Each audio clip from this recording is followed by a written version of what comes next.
Sexta-feira, chegamos no momento de lermos o capítulo 5 do livro de Atos e que tem como seu primeiro relato uma história muito forte, uma história surpreendente, a história de Ananias e Safira.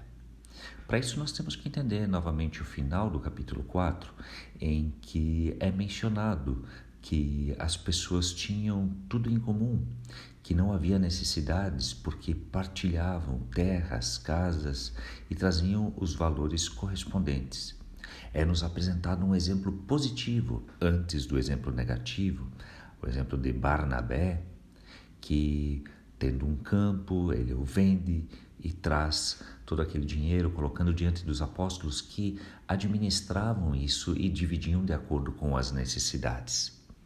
Em um outro momento, eu já compartilhei com vocês de que esse estilo de vida de ter tudo em comum, ele foi praticado pelos cristãos em Jerusalém, essa primeira igreja, a igreja primitiva de Jerusalém, porque as pessoas partiam do princípio do amor, do cuidado mútuo, mas também havia a expectativa de que a volta de Jesus aconteceria durante a sua própria geração.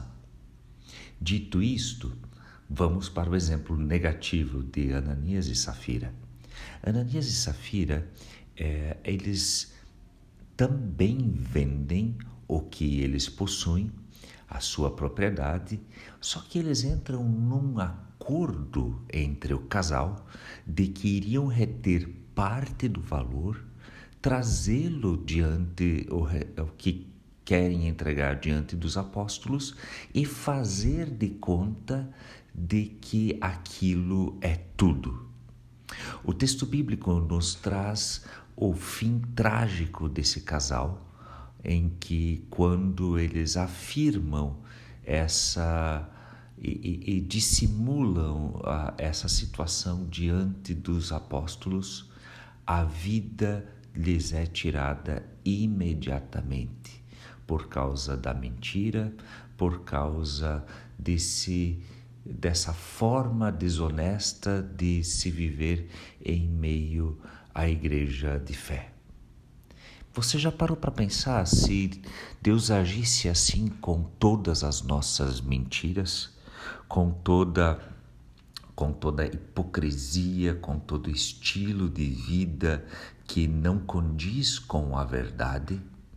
Bem, primeiro eu quero deixar claro a vocês de que o texto bíblico nos traz a ideia de que não houve uma coação para ninguém fazer isso, não há uma imposição, mas as pessoas, pela alegria e pela fé, vão tendo esse estilo de vida de vender e ter tudo em comum.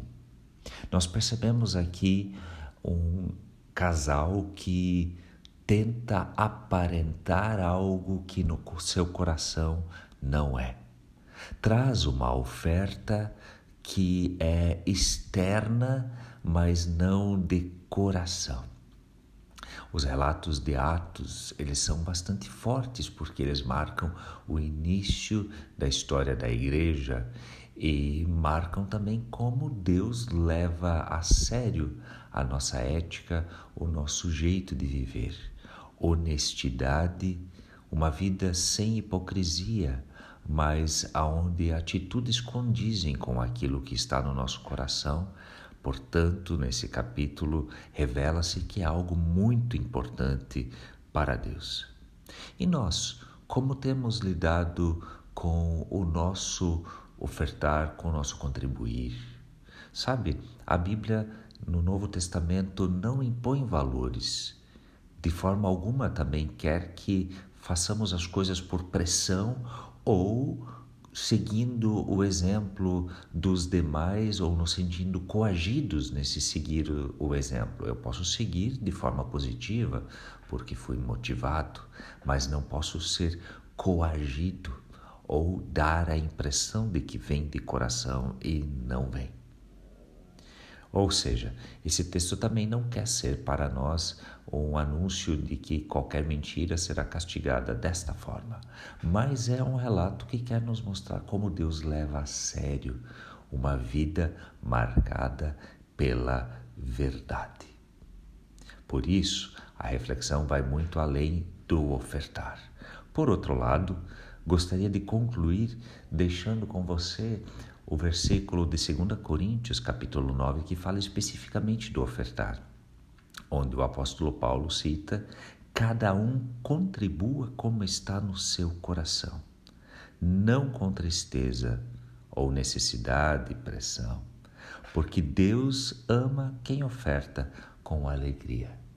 Se você quer partilhar algo com alguém que Deus coloca no seu caminho, você enxerga uma situação, uma pessoa, ou alguém vem à sua casa e bate e pede por ajuda, a Bíblia nos convida para termos atitudes de generosidade, práticas de auxílio mútuo sem dúvida alguma, mas nesse ponto a Bíblia nos convida para agirmos em honestidade e sinceridade, não por aparência, não por obrigação.